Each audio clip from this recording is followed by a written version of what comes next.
Stasiun Meteorologi Maritim Poterek Makassar memprediksi kondisi cuaca saat malam pergantian tahun. Menurut BMKG, cuaca masih akan hujan dengan intensitas lebat dari sore hingga malam hari.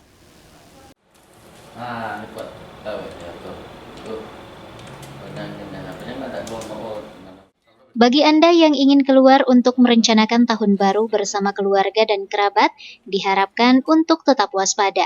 Pasalnya 3 hari ke depan, kondisi curah hujan dengan intensitas sedang hingga lebat diprediksi masih akan terjadi.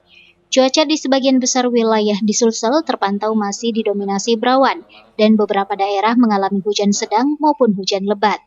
Kantor Stasiun Meteorologi, Klimatologi, dan Geofisika BMKG Maritim Poterek Makassar mengimbau untuk tetap waspada terhadap kondisi cuaca menjelang tahun baru. Sebab mulai tanggal 28 hingga 1 Januari 2023 diperkirakan akan hujan dengan intensitas sedang hingga lebat.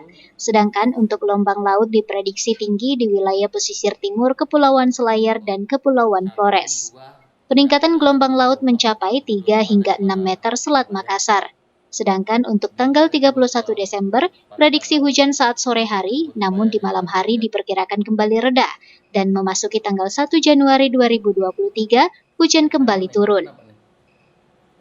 Daerah Makassar, Sulawesi Selatan pada umumnya mulai hari ini, mulai tanggal 9 sudah hujan.